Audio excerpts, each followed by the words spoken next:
Greetings, everyone. Welcome to today's session. We're really excited to have you. My name is Leah Shahum, and I'm the director of the Vision Zero Network. I am going to share my screen now and get us kicked off with today's session. Give me just a second. Here we go. All right. And today's session is You Can Do This, Managing Speed for Safety. Really excited about today's session. I want to add lots and lots of exclamation points at the end of You Can Do This. That is really going to be our theme today, is really to help show folks that these things are not only possible, but really critical in your Vision Zero work.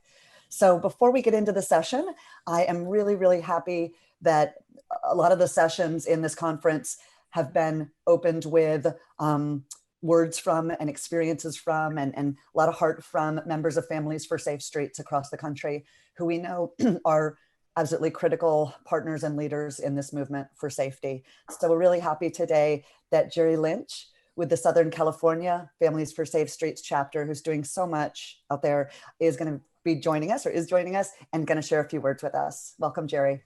Welcome. Thank you so much. Good afternoon. My name is Dye Lynch.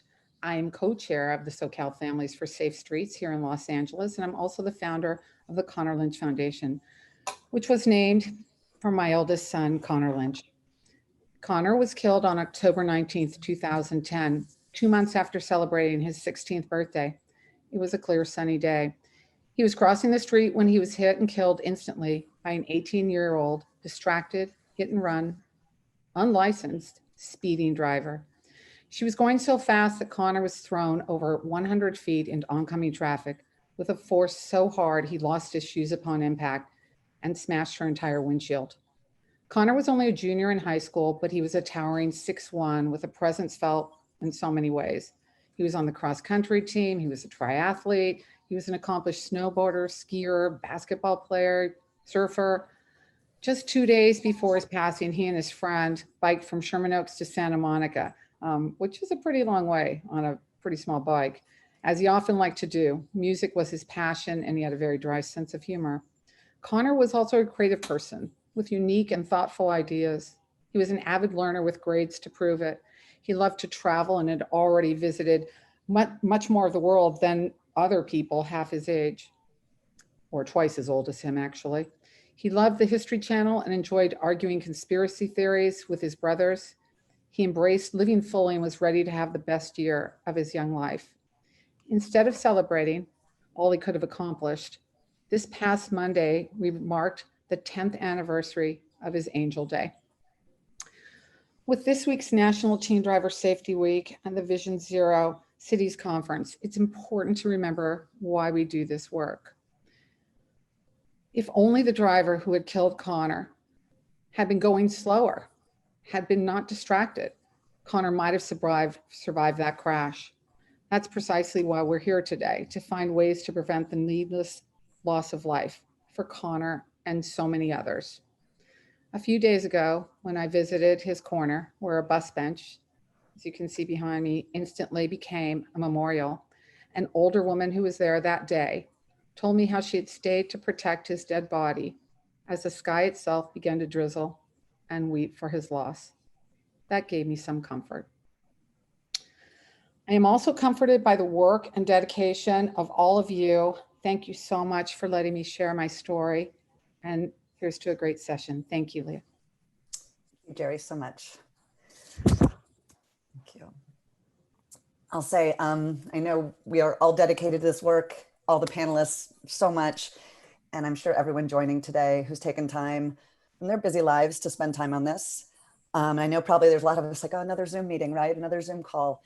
And Jerry, just appreciate you and all the folks working with us to remind us that the work we do is in Connor's memory, in Sammy's memory, and in hopes that these do not happen again. So thank you. Thank you. We have a great session again planned for you today. And I'm just going to do a quick little overview before introducing folks. I want to bear down to basics. We know how to do these things. Everyone you ask, whether it's the mayor of a city, a state legislator, or a chief traffic engineer, or anyone anywhere, will tell you, yeah, they want safety for people on the street. We know how to do that. These are not overly technical problems or challenges or questions. We generally know how to do this. We're going to be focusing on speed today, which is, I probably think, the most important thing. Most would probably agree, one of the most important ways. We know how to do this. And happily, American communities are doing it. It's not brand new, but the focus on managing speed for safety is hastening, and that is great news. I think more of us are realizing not only is this critical, but it is possible.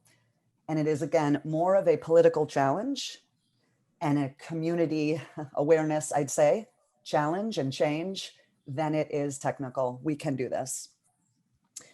And with that, we've brought together a great group, great panelists to talk about some different aspects of speed management.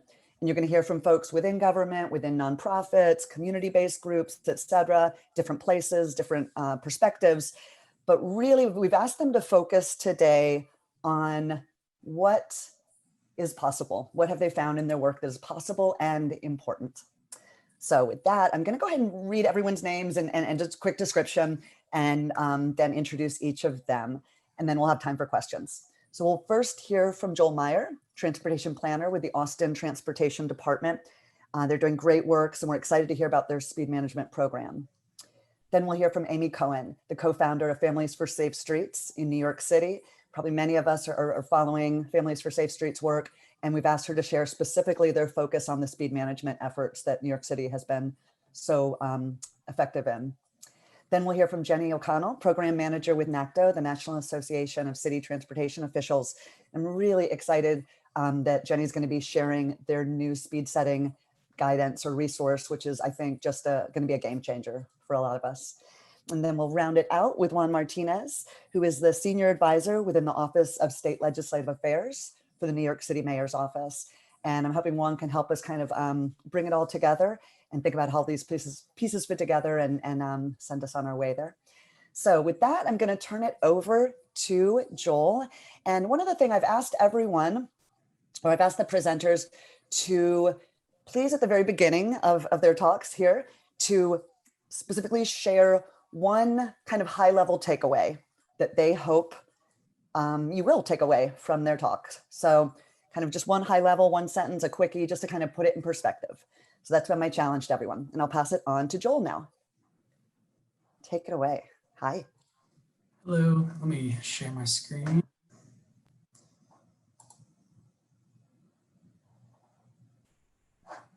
Can y'all confirm when you see that?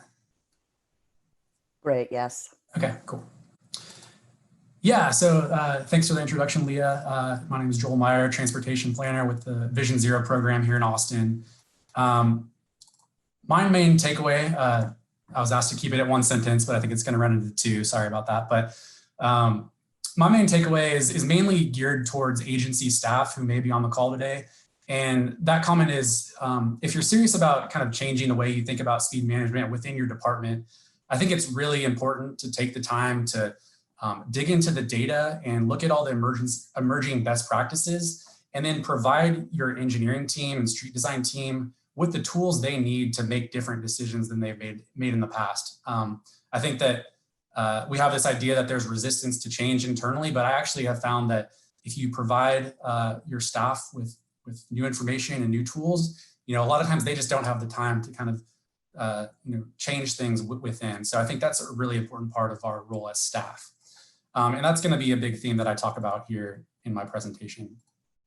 So I'm going to talk about Austin's experience over the past year, rethinking our approach to speed management. And I'm going to go into some of the details about the new program itself, but really what I want to talk about is our internal process and our experience kind of changing things from within, and hopefully give some cities who are on the call some confidence to make changes in your cities. And I want to show that, even in a state like Texas, where we have a car culture, it is possible to do things differently. So just a bit of background on Austin. We have what we call our fatal four contributing factors. These are the things that police officers write on their crash reports that show what the contributing factors were to crashes. And so these are the four that make up the majority of our serious injury and fatal crashes. I think anybody who knows, who works with crash data a lot knows that you need to take these numbers with a grain of salt. We know that a lot of these are substantially underreported, and we feel that's the same with speeding. But we do know that speeding, according to our data, is making up around a quarter, or is contributing to around a quarter of our fatal crashes alone. A little more background. The last couple of years, Austin's been going through what one of our assistant directors has called a planning renaissance. We've had a lot of different planning initiatives where we've been able to think about our transportation goals and sort of coordinate those with land use planning and update some of our design guidance. And we've really been able to make the case at a policy level that we need to do things differently around managing for safe speeds. So, the challenge then for us is, how do we take that policy backing and how do we convert that into actual changes on the ground, and how do we operationalize that? So that's really what this talk is about and what I want to stress in this presentation. We were fortunate to be chosen by ITE and Vision Zero Network for a one-day speed management workshop through a grant through the Road to Zero Coalition last year. Thank you, Leah, for that. This was a really great opportunity to bring together staff within our department for a one-day workshop to really think about how we could rethink speed management and do things differently as a department.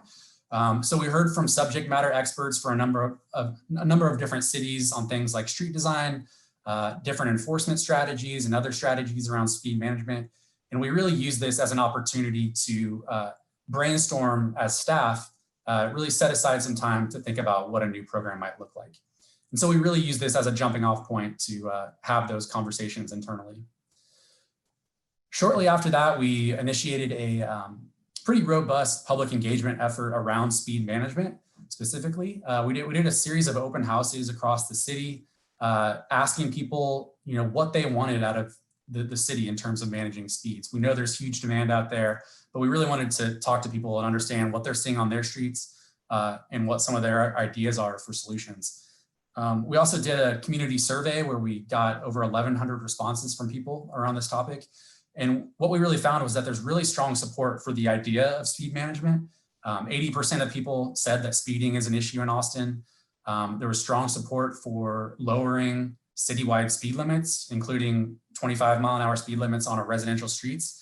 So that gave us a lot of confidence to confirm that this was an issue that people were seeing, and that we needed to take a new approach to really address people's concerns. So I'm going to talk now about some of the components that that came out of these discussions.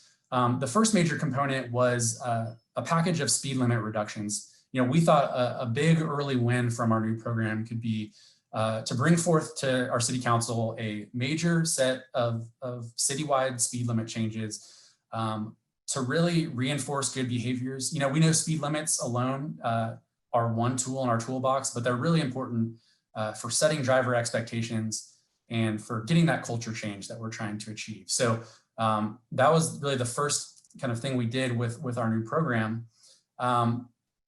And just this summer, we were able to get council approval for lowering speed limits on over 850 miles of our residential streets to 25 miles an hour. That's in addition to 650 miles we already had at 25 miles an hour. So as you can see from the map, the majority of our residential streets now, they're in blue, are now at 25. And that was a pretty big win, especially for a Texas city. We did that through an engineering study where we looked at a sampling of hundreds of different streets around Austin to make the case that 25 was the right speed limit for our residential streets. These changes also applied to our downtown streets, regardless of their functional classification. So the majority of our downtown streets are now 25 as well.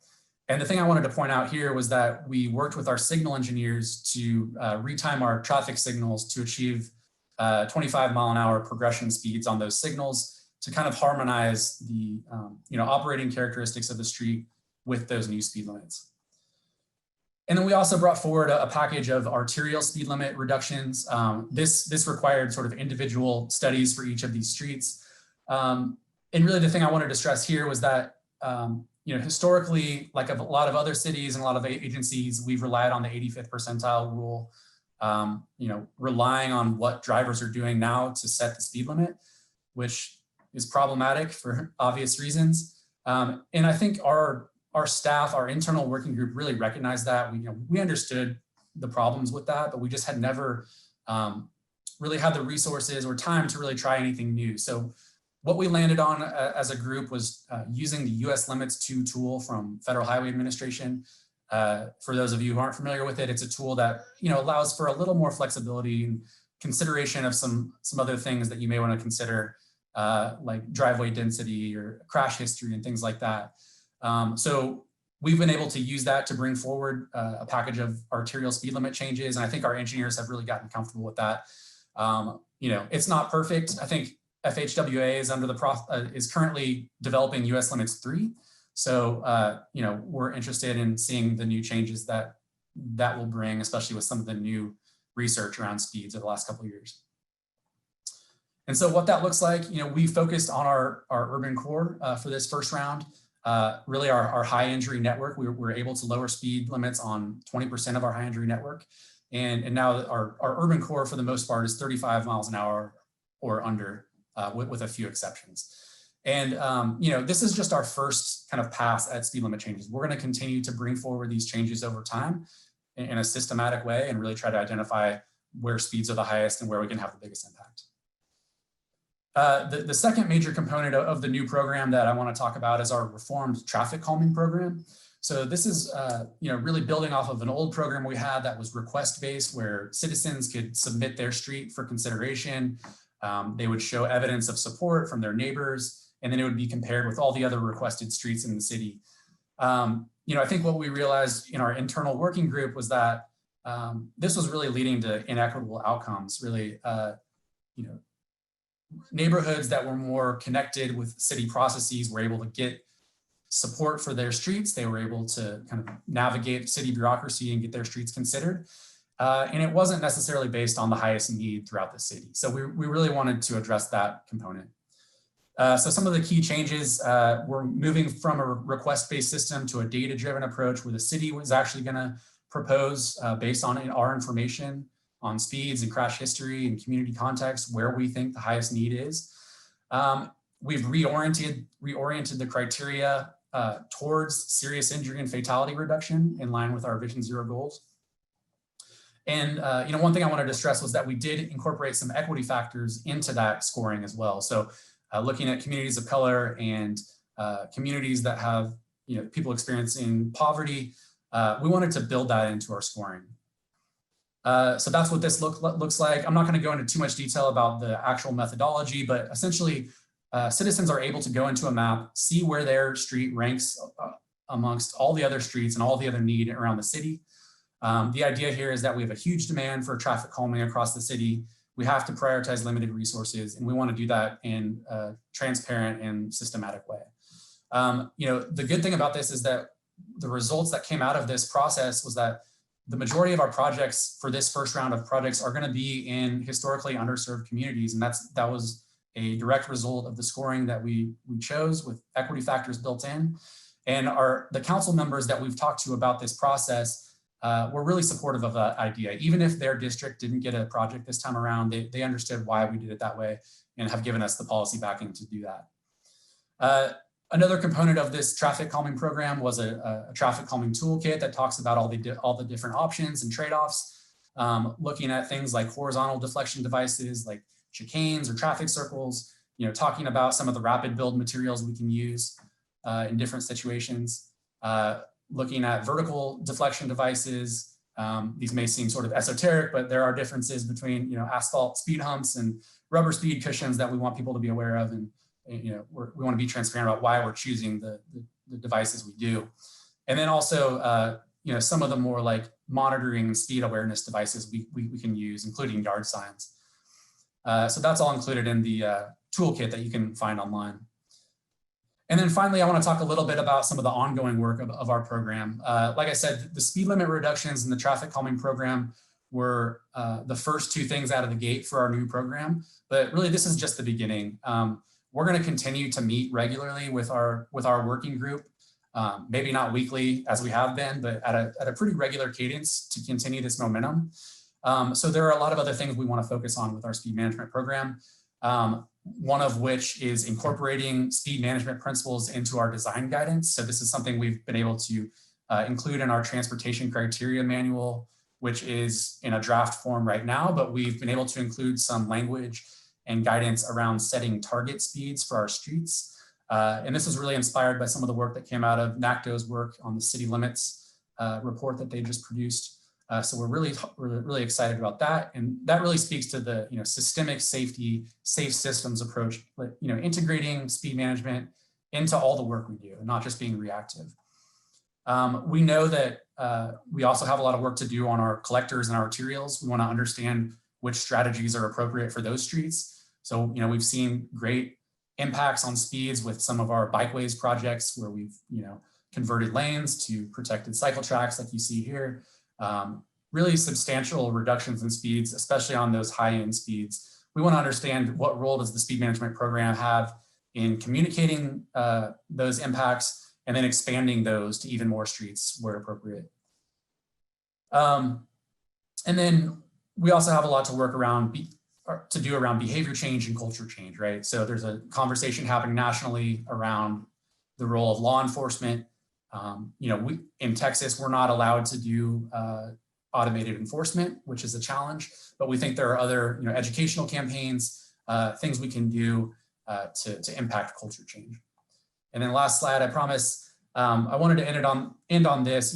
COVID has given our city and a lot of other cities around the country the opportunity to sort of try new things, especially around healthy streets or quiet streets or whatever you want to call them. We've seen some pretty substantial reductions in speeds on our healthy streets where we're doing temporary installations like these pinch points. So we want to continue to work with our partners, especially the fire department, to understand really how far we can push these kinds of treatments on more types of streets throughout the city. So I think I'm interested to hear what other cities have seen from these types of treatments as well. That's all I've got. Here's some resources that I talked about. You can dig into our methodology, and there's my contact information too. So thanks a lot. Thank you so much, Joel. That was great. And I'll say I really appreciate your emphasis on this being a safe systems approach and a systematic approach, right? There's a lot of spot improvements we all do that are important, but to think about a true comprehensive systems approach and two goals that has, or two results that has, in addition to being more effective, it also really does help be more equitable and address those areas that have been underserved, and then also build more political support. Like you said, the fact that some leaders in some areas understood why other areas were getting more attention because they deserved it and needed that. So thank you for that. Great. Second panelist, I'm really excited to hear from Amy Cohen, the co-founder of Families for Safe Streets in New York, sharing some of their experiences in advocacy on speed management. Take it away, Amy. Thank you, Leah. I just want to open with my key takeaway for my presentation. Really, it builds off of what Leah said, which is this work is possible. And my key takeaway is that I hope you understand at the end of my presentation the urgency of this work and act with the urgency that is required. So with that, I'll share my screen. And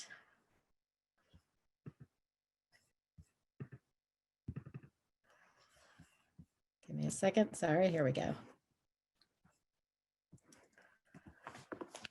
So first, I'd like to start with explaining more about Families for Safe Streets. We came together in 2014 as a project of transportation alternatives. Our mission is to confront the epidemic of traffic violence by advocating for legislative and policy change and providing support to those personally impacted. And, we chose the word confront very intentionally in our mission statement because we don't settle for complacency in the status quo. We harness our pain and grief to demand action using grassroots organizing techniques, because it is only through bold legislative and policy change that we will end the epidemic of traffic violence. We started with under 24 members and sadly now have hundreds here in New York City. And our movement is growing. We now have 15 chapters across the country and a few others in formation. Like Jerry and everyone else in Families for Safe Streets, I've paid the price for society's failure to act. On October 8th, 2013, my son Sammy became one of 100 Americans killed in a crash on that day. It's been 2,572 days since I last kissed my son and saw his face. 2,572 days of heartache, longing, and pain. In these times of COVID, other families are getting to spend so much time with their kids, and our family has missed out on that time.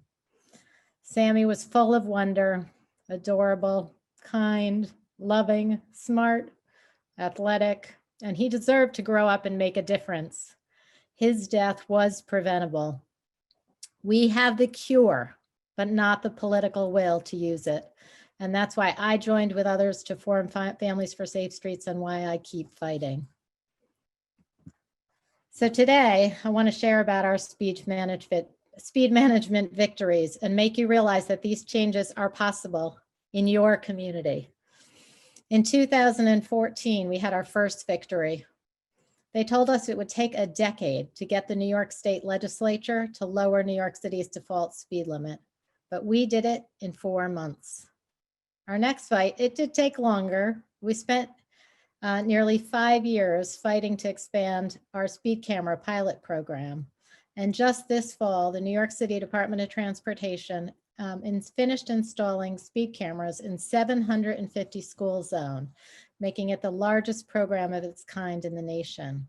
If you want to see more about our speed camera fight, I think many of you have heard this story, but we have a video on our YouTube channel showing the work that we put into getting that program passed and implemented. The most effective speed management tool, redesigning streets for safety, has been a slow street-by-street fight since our inception. And for transportation alternatives, it's been a nearly 50-year fight. But finally, last year, we had some success getting legislation passed that would create a master plan to redesign streets in New York City. Though with COVID, we now have to fight to get that plan fully funded. So what's on the next frontier? The European Union is clearly leading the way. Even though speed limiting technology has existed for motor vehicles since the early 90s, national governments have never mandated their use. However, that changed last year with a new EU ruling that will mandate intelligent speed assistance in all new vehicles by 2022. It's projected that these mandatory devices alone could reduce fatalities on European roadways by 20%. So, I ask all the time, what are we waiting for? Why are we not doing that here? So why speed, right? Why the focus on speed management? We chose to focus on speed because Families for Safe Streets and Transportation Alternatives, our parent organization, are data-driven. We followed the science. At the time, we pressed for lowering the speed limit as our first fight. Speeding was the #1 cause of traffic fatalities. Lower speed limits and speed safety cameras are also easy, low-cost options that really should be standard everywhere. For me, this slide was what motivated me to fight for change. How horrible is it that we rank so poorly against other industrialized nations? Why do we accept that it's okay that the US has 2, 3, 4 times as many traffic fatalities as nearly every other industrialized nation? And this graphic clearly shows why speed management is so important. If only the driver who killed my son was going slower, Sammy could have been one of those living, breathing blue images. I do also want to share some thoughts on speed cameras and automated enforcement. We chose that as our focus because unlike live enforcement, cameras do not racially profile, and the interaction does not escalate into confrontations that cause harm. But even automated enforcement takes a lot of planning and effective advocacy to make sure it's done well. Speed cameras can be implemented with a focus on racial justice and income equity, and these goals must be front and center with the traffic safety goals when planning, implementing, and monitoring the programs. Tickets can be a sliding scale or have training mandates to waive fines, and placement of cameras can be done thoughtfully to ensure equity. But finally, speed safety cameras are also not an alternative to investing in design improvements. We must recognize the reality of long-time underinvestment in low-income neighborhoods and communities of color, along with generations of unjust policies and practices influencing transportation planning and outcomes. On November 13th, we will be coming together with FSS chapters and advocacy organizations across the country to ask these simple questions. Can you imagine a world without speeding? Imagine a world where no one dies in traffic. Why are American cars built to go faster than any speed limit in America? Why are roadways built for speed? Why don't cars have speed governors? Why can't we use cameras here? Why can't you see a child standing in front of an SUV? Why are our neighbors allowed to drive so fast and distracted? Why did my loved one have to die? Or for those who were injured, why did my life have to be forever altered? Right? These are the simple questions that we are asking to press for local change and to amplify one another's efforts with our joint collective World Day of Remembrance event this year. So please join us. We'll be supporting in-person vigils, COVID safe, of course, with an organizer's toolkit, and have a range of virtual events, including a faith leader training, a storytelling workshop, support groups, and closing the day with a remote candle lighting ceremony. Plus, equally important, our Twitter town hall. There are so many ways you can get involved. All are listed on this website, fssworlddayofremembrance.org. So finally, thank you all for all you do. Think boldly and please act quickly, because so much is at stake.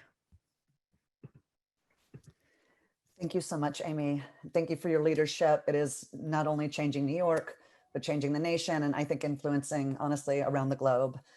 And I want to share one statistic I ran across recently that I think just reinforces what we're saying, and your message of urgency.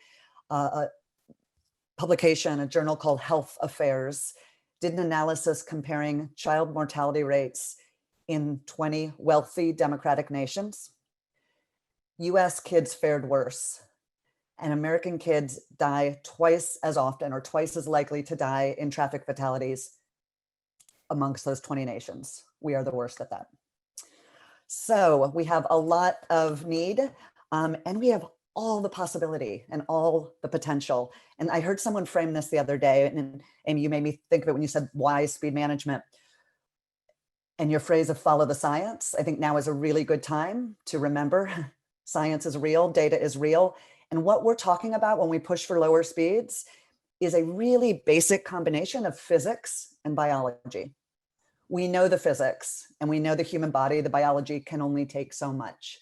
Why aren't we planning everything around that? Our street design, our vehicles, our policies, our camera enforcement, etc. So that is my takeaway. Thank you, Amy.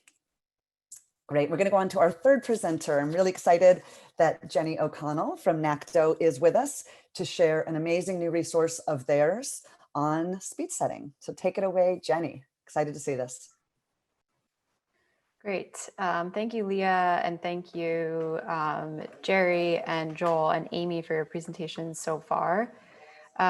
Just give me 1 second. I'm going to share my screen.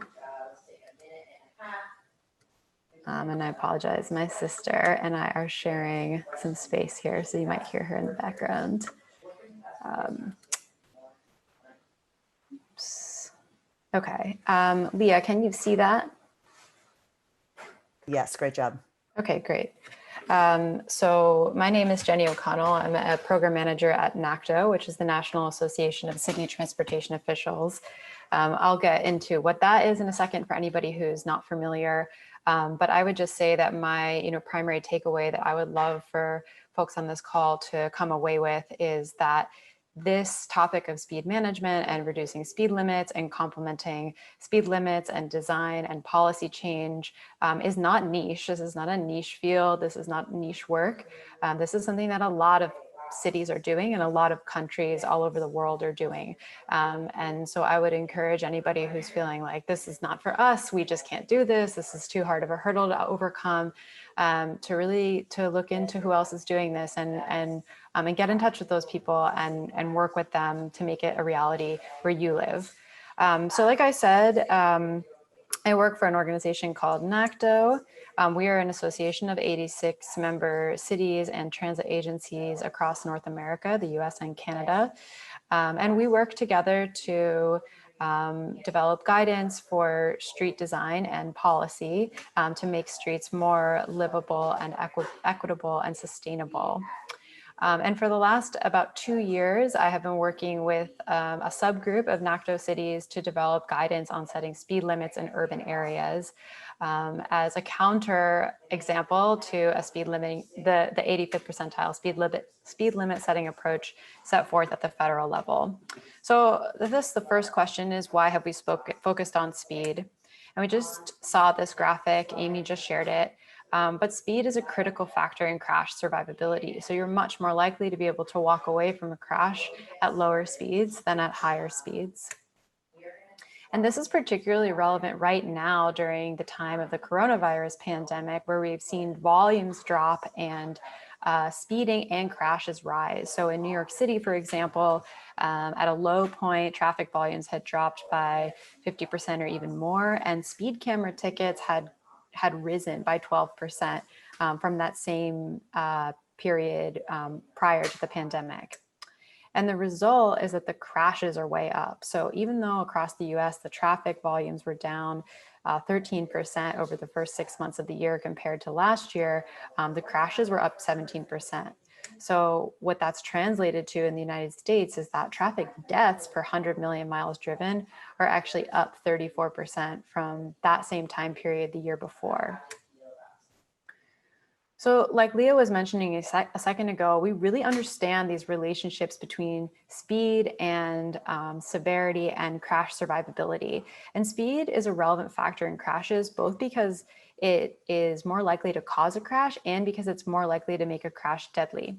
So speed is more likely to cause a crash because drivers who are traveling fast don't see that well out of their periphery.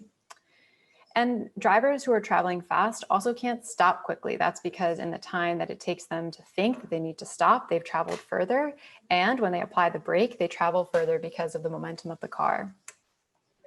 And then again, when a crash does happen, it's more likely to be fatal because it's more forceful than a lower speed crash. So being hit by a vehicle at 10 miles per hour is like falling off of a 3-foot desk, whereas being hit by a vehicle that's traveling at 30 or 40 miles per hour is like falling off of a 30-foot or 55-foot building.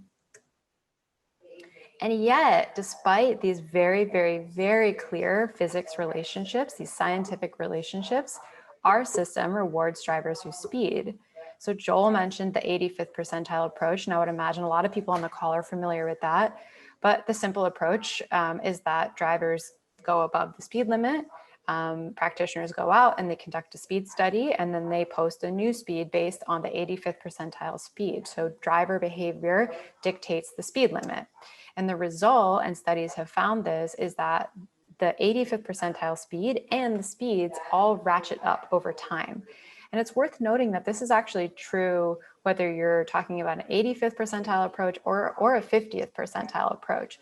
So while it's a good step in the right direction to think about replacing the 85th percentile approach with the 50th percentile approach, it's still based on driver behavior. So it's still letting driver behavior dictate what the speed of the street should be. And as we know, this really matters because speed is a huge factor in whether or not people can walk away from a crash. So in order to break this cycle, we have to place safety for all road users as the foremost goal and make all decisions about the road based on how well they advance work towards zero deaths. And that's what this new guidance document sets out to do. It seeks to place safety first when setting speed limits on urban streets. It lays forth 3 different tools for setting speed limits. That's lowering default speed limits, either on all streets, so a citywide limit, or on categories of streets, for example, 25-mile-per-hour arterials, 20-mile-per-hour local streets. It lays forth an approach for setting speed limits on high priority corridors, and I'll walk through that in a little bit, and also for setting slow zones, like we have in places like New York City and elsewhere, school zones near or other areas in priority areas. But at the crux of this guidance is that speed limits should be set based on a street's conflict density, so how frequently potential conflicts arise on a given street, and its activity level. So not just what the current activity level is on the street, but what you might want the activity level to be. And that's where a lot of, I think, the target speed work that Joel was talking about really comes into play, is this question of conflict density and activity level. You know, how much do we expect people to be moving around on the street, and how likely is a crash based on that? And the reason that we've set those as the 2 primary factors is because the streets don't look like this rural 1940s Connecticut highway, which is the type of road that the 85th percentile approach is based on. They look a lot more like this downtown street in Flushing and Queens, where we see a lot of multimodal activity and a lot of people using the street in a lot of different ways. So the recommended maximum limits for urban streets laid forth in the guide are 10 miles per hour for shared streets and alleys, 20 miles per hour for minor streets, and generally 25 miles per hour for major streets, although there's some variation in that, which I'll talk about in a minute. But again, these are maximums, so we've seen that cities are going lower than this. And I want to just say that the guidance that's in this document is not just something that we came up with on our own. This is based squarely in what cities have already done. So I said at the beginning that I think one really big takeaway is that this is not niche. And we've seen cities like New York lower their speed limits. We've seen cities like Austin lower their speed limits. We've seen cities like Minneapolis lower their speed limits in the middle of the pandemic. We've seen Portland lower their speed limits. And those were just some of the ones that I could find pictures for. We've also seen Boston lower speed limits. Atlanta did it during the middle of the pandemic. DC, Cambridge, Boulder. So this is really common. And also of particular note is that speed limit changes have an impact. So in Seattle, which has done a tremendous amount of work in reducing speed limits and implementing speed management work, they did a study of the impact of reducing the speed limit and increasing the sign density on a couple of streets. And on most of those streets, they found that not only did 85th percentile speeds go down, and this is absent any design changes, and most importantly, absent any kind of enforcement whatsoever, they also saw crash reductions on most of those streets. And those findings were duplicated in a study in Toronto on streets that had received a speed limit reduction of 30 kilometers per hour.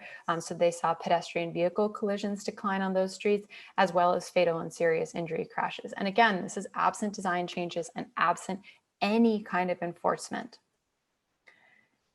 It's worth noting that a lot of the impetus for these changes in cities that we're seeing across the US is because there's been some enabling state legislation. So Amy mentioned the work that that Families for Safe Streets has done with sort of working with the state to affect lower speed limits. And we're going to hear from Juan, who's going to talk a little bit more about that.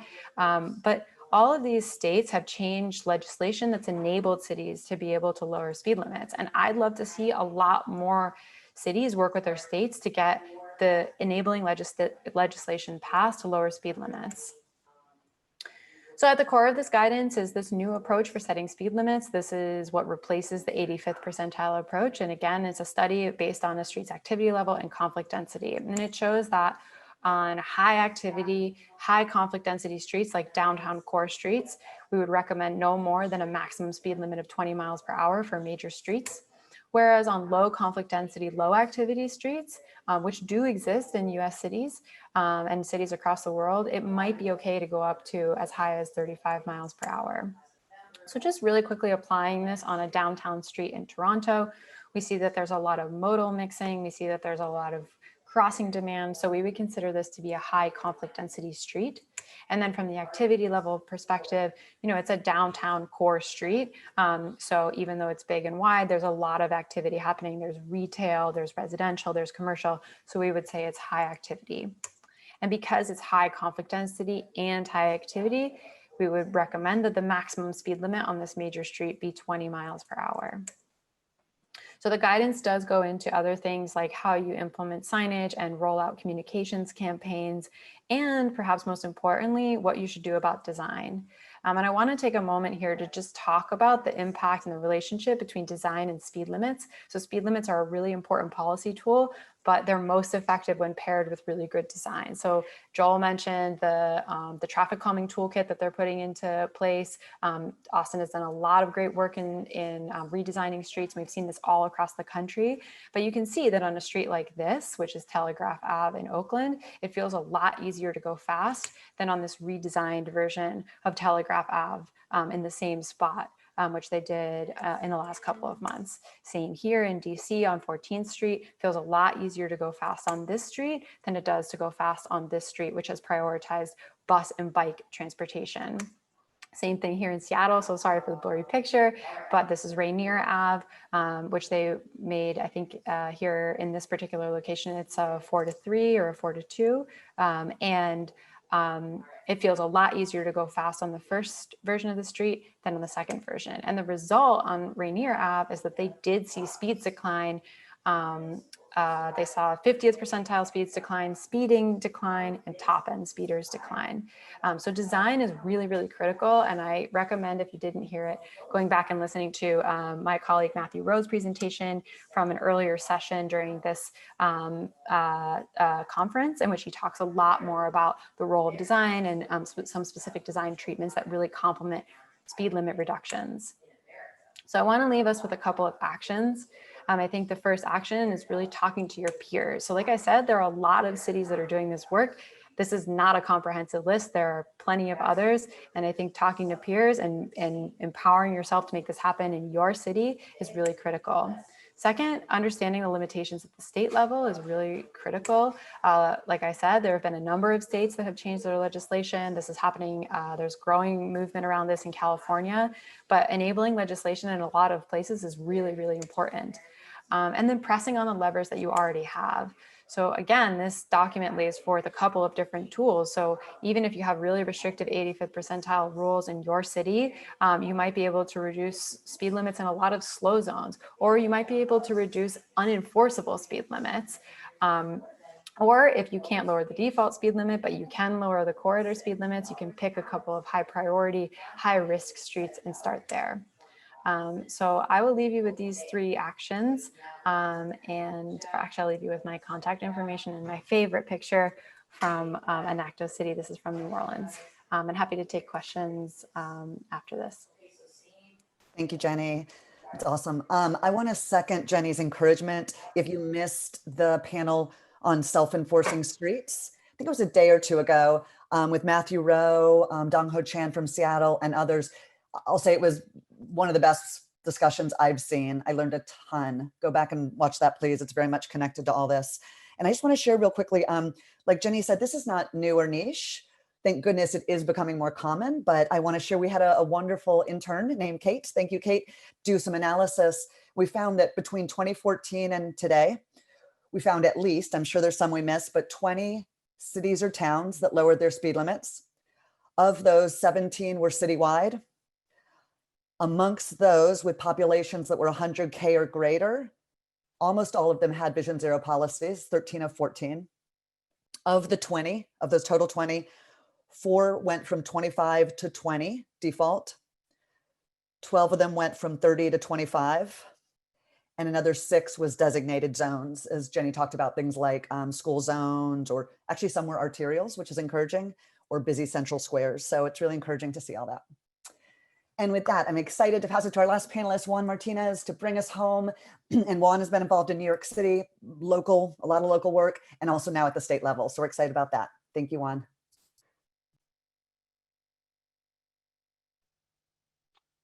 Hello, everybody.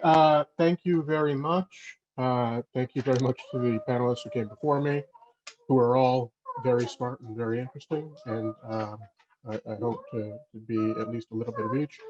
The main takeaway that I hope you take from my presentation is that as daunting as working on your city's speed limit, reducing the default speed limit, or winning a street redesign, or winning the ability to use automated enforcement. As daunting as that is, it is definitely doable. And I say that because everything that I've worked on since I've started working on these issues has seemed daunting and impossible. And amazingly, these fights have panned out. It's worked. We've won a lot of major fights. Amy has been at the forefront of those. The Mayor de Blasio's commitment to Vision Zero. These things have seemed impossible until they were done. So I was at TA when we were advocating for the speed limit, the speed camera program that we won in 2013, the very beginning of the pilot project. And I remember before we started the campaign, we did invest in it because we thought it was impossible, right? The resistance outside of New York City was so significant, we were never to get speed cameras. And I remember specifically the day that our police union came out against it and influenced some of the most powerful senators there were to kill our prospects. And the idea of beating the police union seemed impossible, right? Like TA could not beat the police union. But actually, what ended up happening was their objection helped expedite our victory because it showed, it helped focus the energy that we needed to come along with us and support us. And so that's how we, that is an example of where it seemed impossible until it wasn't when it comes to that work. When I was at DOT, the idea of getting a reduction of the citywide speed limit from 30 to 25, again, Amy said it, Albany takes, every state capital takes years to get anything major done, right? But within 4 months, right, there was this incredible campaign, this incredible confluence of factors, and it seemed impossible, and then we did it. And then it seemed impossible to make sure that New Yorkers knew about the new speed limit because they didn't know about the old one. And so there's this new one coming along. Are they going to be aware of it? Are they going to comply with it? It was a massive campaign to teach them about the new speed limit and to teach them why it changed. But by the end of it, we had real results, and we had better compliance, and we had awareness that doubled the New Yorkers' awareness of why the speed limit changed and what the speed limit was. And I would love to talk about that.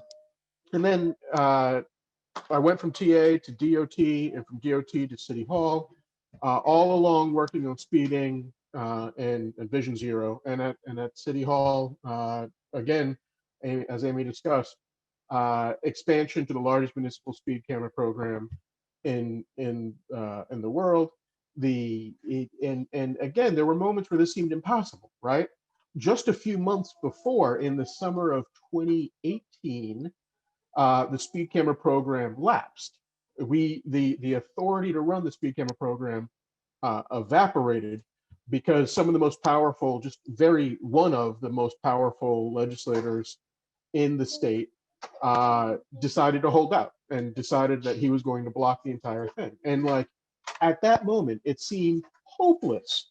But not only did we overcome that resistance, we came back with the strongest program again in the world, right? So as hopeless as it seems, before you start, please start.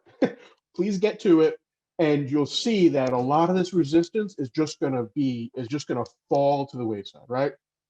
And so what are we talking about anyway, right? Let's get a little bit more specific. We're talking about fixing broken state laws when it comes to can you lower your speed limit, right? Like the fact that the entire state has to agree to your city lowering their speed limit is farcical, right?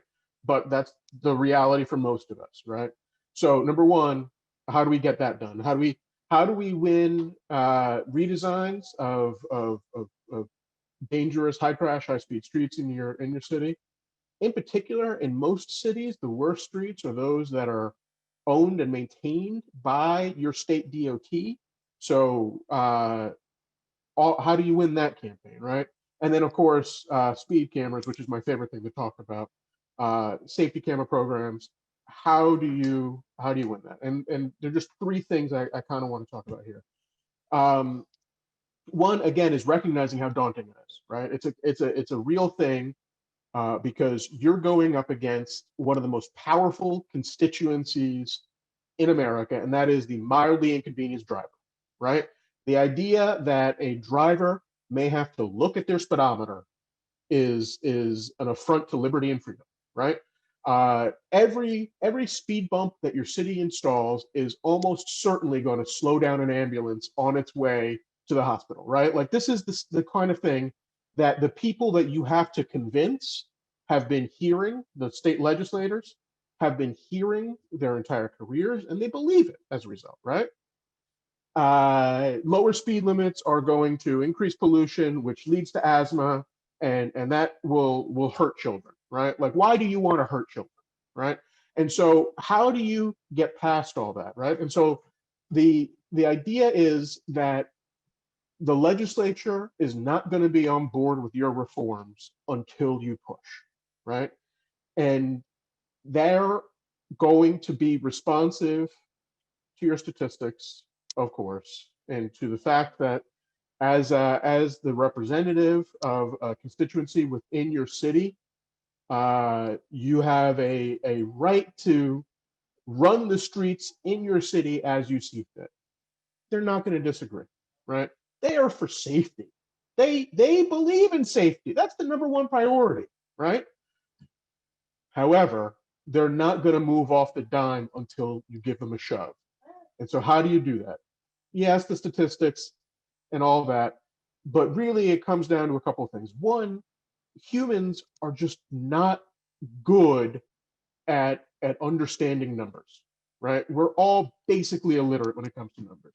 We are really good at understanding stories and understanding emotion and understanding what grief is and understanding what the stakes are.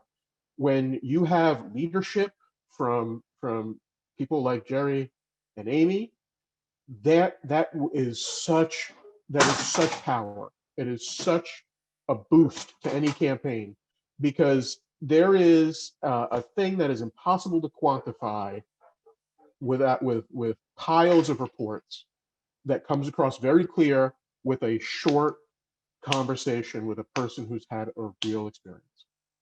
Number one. But what else do legislators respond to? Again, every legislator, their job is to take meetings all day and be lied to all day long, right? Just meeting after meeting of people telling them, you know, this tax credit, instead of spending this tax money on libraries and schools, instead it should go to support this industry because that's what's better for the state or whatever, right? All day long, all it is they're hearing lies, and they understand the statistics lie. They don't. It becomes white noise after a while, right? But what do they respond to? Apart from real life stories from real people, it's this bandwagon effect, right?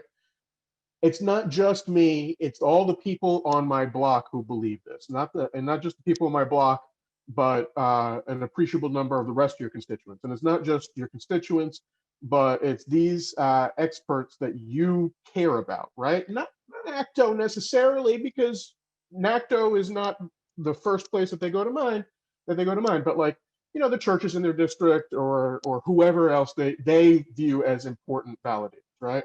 And that's where again, the Families for Safe Streets really just pushed forward really effectively when it comes to the speed camera fight.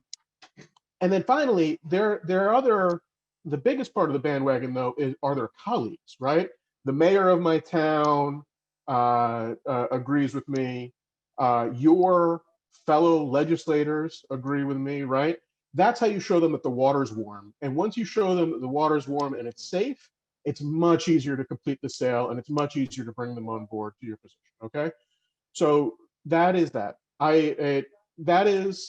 So yes, it's challenging, but if you show enough legislators that it is safe to agree with my position, because look at what your colleagues are doing, look at who the people that you respect where they stand, then it's doable, right? However, the closer you get, the harder it will get. And this is just a fact, right? It is easy to say yes to a bill that isn't hitting the floor, that isn't advancing out of committee, that isn't going to become law, right? There's no challenge there. I'll put my name on a bill any day that I don't believe, that I'm not worried about, because the downside risk is very low. However, when that bill starts to move, then opponents are going to start coming out of the woodwork. That's what happened when I was at TA, and the PBA, the police union, came out at the last minute to oppose speed cameras, right? Or it's not just that the opponents come out of the woodwork, but other people realize that your project is moving, and that's an opportunity for a trade, right? That's what happened when our speed camera program lapsed. We had a legislator who was looking for a trade, and he held our program as a hostage for his unrelated thing, right? He didn't get his unrelated thing, and so he kept the hostage, and the program lapsed. So the closer you get, the harder it will get, which means that you need overwhelming force, right? You need a coalition that is so strong that everybody is basically on board, because legislatures are deliberative bodies. They're designed to slow down good ideas, right? It's hard to get a law passed for a reason. And so the only way to do it is to push so hard that you push through the resistance, right?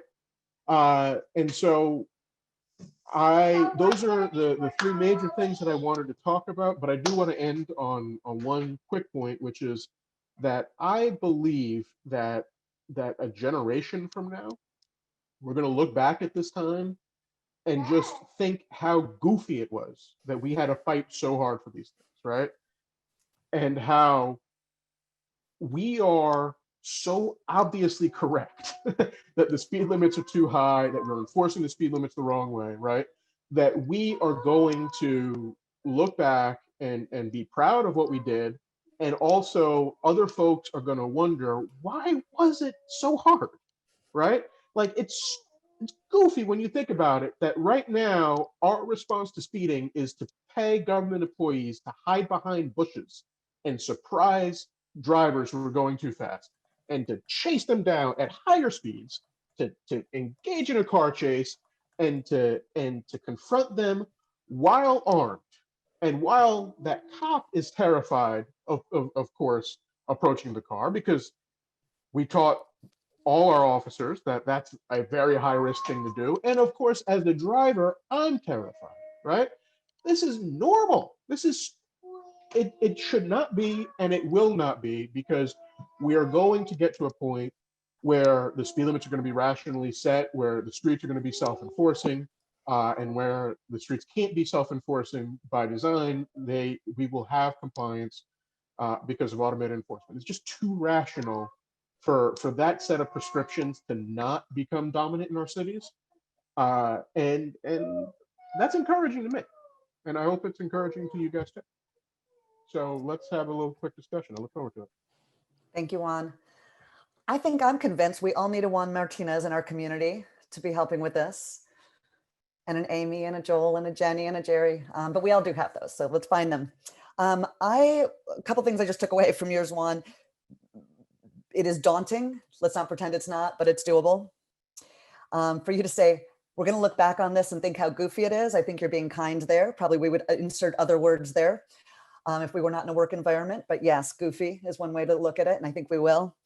And I think maybe my biggest takeaway, and I think this is a hard one to reckon with, but I heard you kind of say it in different ways, start where you're at.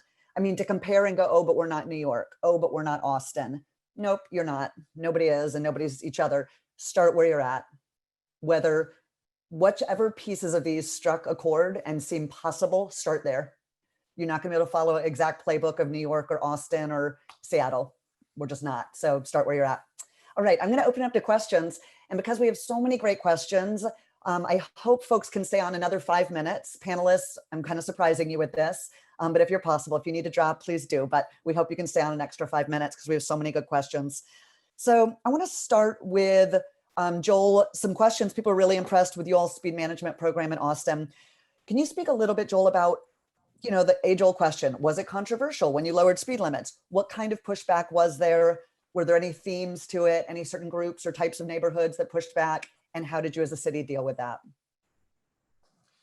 Yeah, I mean, it was really interesting. I think timing had a lot to do with it. We adopted these changes in June of this year. And obviously there was a lot going on that was right in the heart of a surge in coronavirus cases. It was right around the surge in protests nationwide. So a lot of what we did sort of got buried in the news. So I'd be interested to see, how that initiative would have been different in a normal year. But yeah, we actually didn't get a lot of pushback. I think that was partially because of it, but I also think there is support. That we have incredibly strong support at the policy level. It was unanimously approved. I think it was approved on consent. They didn't even need to debate it really. There was strong support from our community, as we saw in our survey. So yeah, there really wasn't a lot of pushback. I mean, the only pushback we receive, typically, as other cities do, is around speed humps. Some people don't like them. There's always going to be naysayers about those, but I think we have strong messaging that's one tool in our toolbox. We've got others. And so we have ways to navigate around that. But yes, strong support overall. That's great. You mentioned speed humps, and Jenny, I'm going to go to you with this question.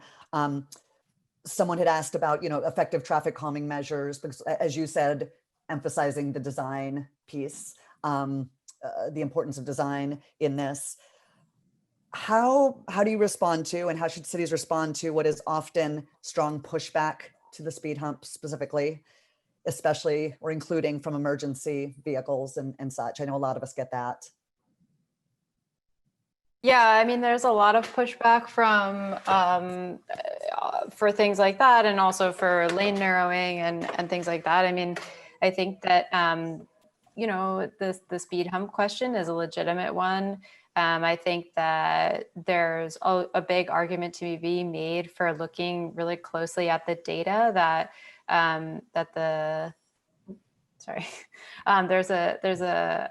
there's an argument to be made for looking at data and working with the agencies that are pushing back to show them data about what the speeds are on that street, and also to understand whether a speed limit is the right thing for that street, because I think that in some places a speed hump becomes kind of a default measure for reducing speeds, and it might not be the thing that a street needs.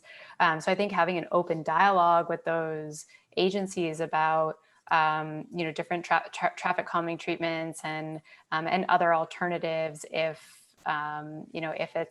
it's really a non-negotiable, having an open dialogue about that is pretty critical. Great, thank you.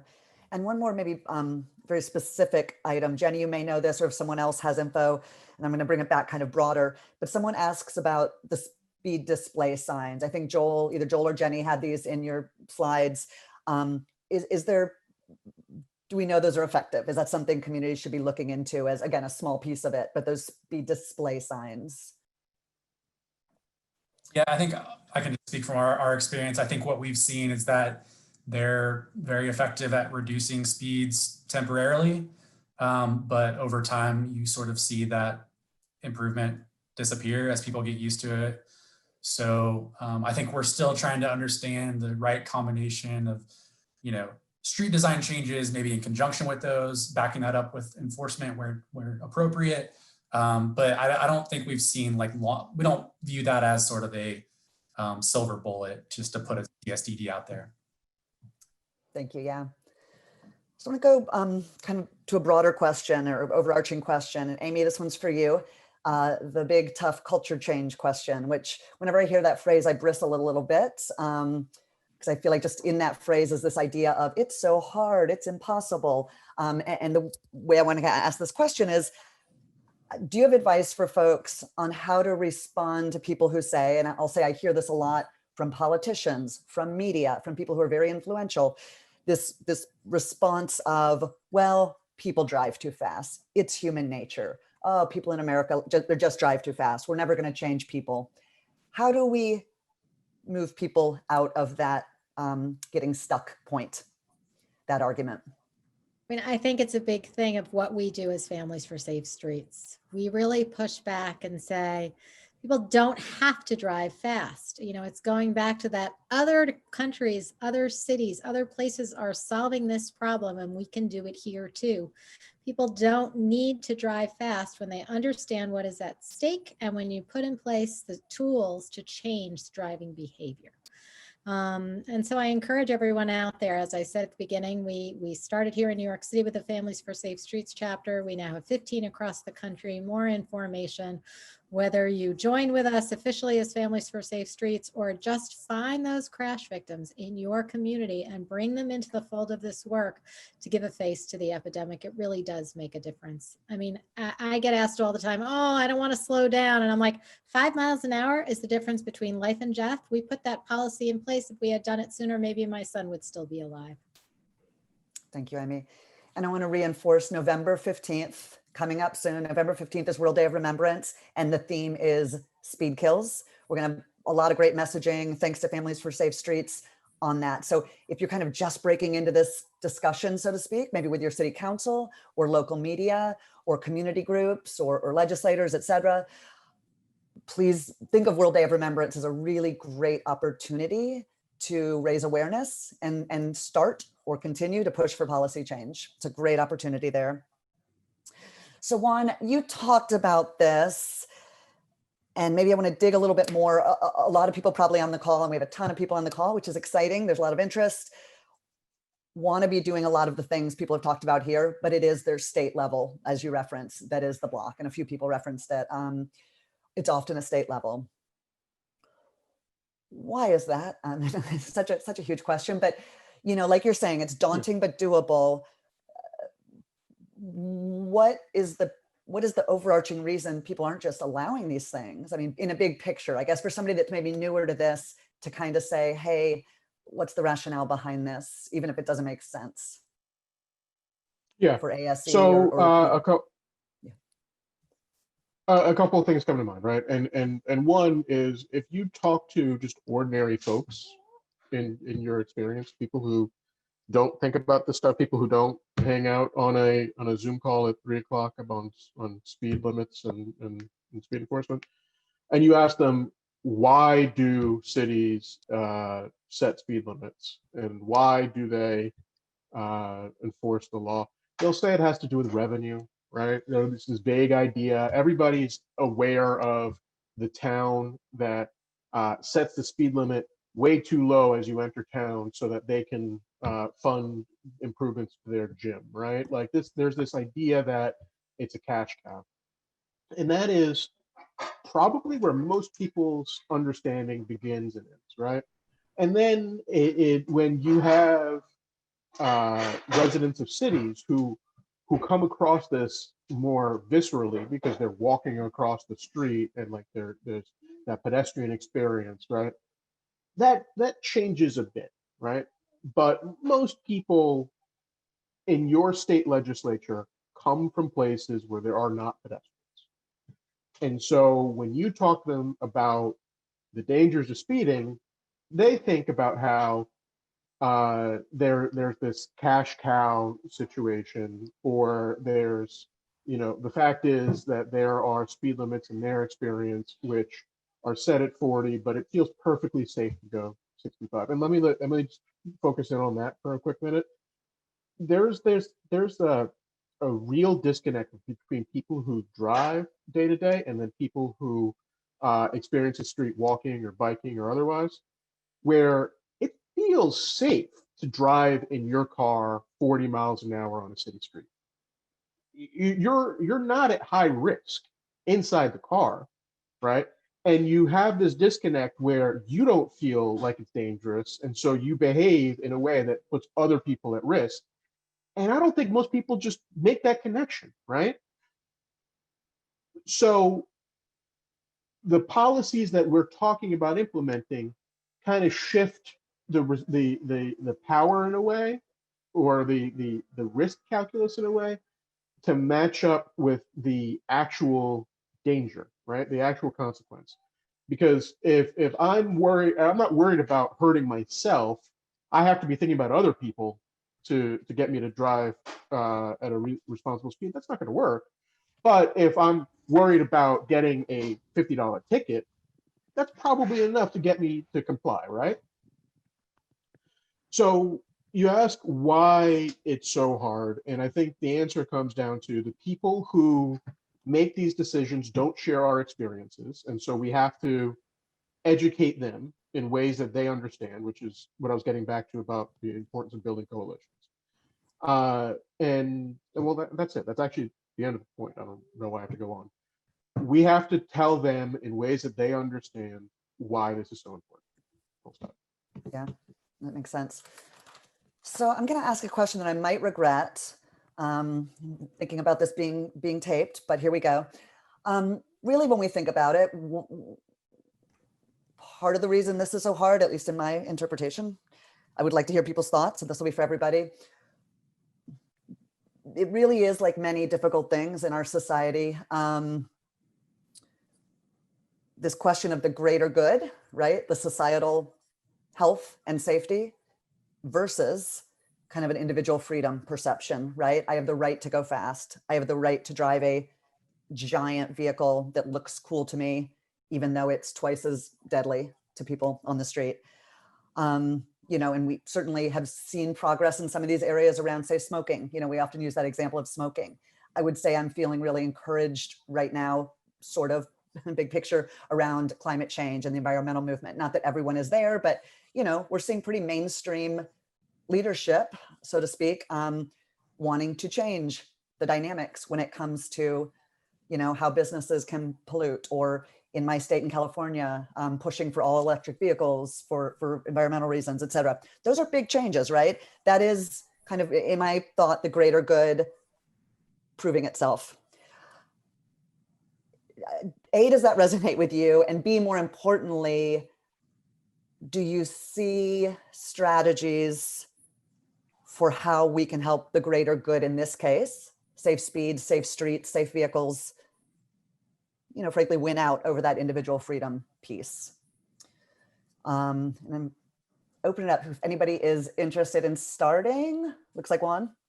Yeah, no, I think it's a great way to think about it, and I think to get my arms around it, I would consider it. There's the individual liberty, there's the individual freedom aspect, and it's also there's this idea of concentrated benefits or diffuse benefits and concentrated costs or diffuse costs, right? And so, like, if you map it out in a four-square, right? When you have a situation where a lot of people are paying a cost for a limited benefit, that's the hardest type of agreement, legislation to get passed, right? A lot of people paying a cost for a limited benefit, for few people to benefit, right? A lot of people paying a small cost and for a broad benefit is the easiest thing to get done, right? The point is, if we have to change this idea that it's a freedom to be able to drive at whatever speed you deem to be responsible, right? And change that into a cost that everybody understands, that everybody who is driving at irresponsible speeds is imposing a cost on the rest of us, right? So we have to flip it. We have to show that that person who is enjoying their freedom to smoke a cigarette inside the bar is actually posing a cost on everybody else, right? That's the thing about secondhand smoke that really changed the entire paradigm on smoking rates. That's tough to do, but the good news is we can make a lot of progress on it because we're just really getting started on it now. Right. And I'd like to just add, it really just boils down to one simple phrase that you have to go back with people on. You do not have the freedom to cause harm. Freedom was never about the right to inflict injury and death on other people. You have the freedom to have collective responsibility to your fellow neighbors and family members to help us end this epidemic. Thank you, Amy. And I'll say I really, I think that is a message we can and should be incorporating more into our work. Normally I'd say let's end there, but there is one urgent question I'm seeing that I think is really important. And you all have touched on it in different ways, but I think it's great to wind down with this. Joel, you mentioned some of this. I'm going to start with you on how to think about some of this work, especially automated speed enforcement and lower speeds, which sometimes are going to go together, right? You want safe speeds and the enforcement that's going to be keeping that in line to a degree. How do we think about income equity, knowing that those fines are going to hit people in different ways depending on their income and their situation economically, and also racial equity, knowing in particular there is criticism of often cameras, let's be specific, cameras being placed in the worst areas. And by worst, I mean safety areas, places that have a lot of problems. And then knowing that the cameras are going to be there. So we don't want to over-enforce. So Joel, thoughts on how you guys are thinking about that? And this will be our final one. Yeah, I mean, we were having these conversations at a time, this summer when there was a lot of these types of conversations happening. So it was at the forefront of our conversations for sure. I'll probably leave off the automated enforcement piece because that's not an option for us right now. Unfortunately, I do think there's a lot of important conversations happening around that. I've seen some interesting ideas around graduated penalties and things like that, based on income and things like that. I think the thing that I can talk about is, how we're prioritizing resources and how we're looking at, investing in communities with these traffic calming devices. Like I said, we intentionally built in a lot of equity factors into our scoring. And the reason for that was because, we had conversations about, we're not just trying to calm traffic for the sake of calming traffic, right? We're doing this to solve problems. And we're doing that, one, to reduce injuries and fatalities, but we're also doing it to improve quality of life and access. And we know the data shows us that different parts of Austin are impacted differently in these types of things. So we have a responsibility to account for that, as sort of gatekeepers of these resources to build that in. And so, at least for this first round of projects, we think that was reflected. That's not to say we can just go drop resources into a community and call it a day. That's why we want to go have conversations with the neighborhoods we're coming into to understand impacts to their streets and the types of things they're seeing as well. But I'll leave the automated enforcement piece to others who may have some more experience with that. I know we're at our limit, so we're going to leave that there and say, hey, if this is really interesting to you, which hopefully it is, stay in touch through the conference venue, through Vision Zero Network, through any of the groups who've been here. And we're going to keep talking about this. We're going to keep hammering on it because it is the most important thing we can do. And as everyone has said, it's doable. Thank you, Jerry, Juan, Joel, Amy, and Jenny, and Transportation Alternatives. Thank you, thank you, thank you. And I know we did record this. So if you want to show it to someone who's not yet a believer in speed management, please check back and get this recording and share it. Thank you, everybody. Happy Friday. Thank you, panelists. You rock.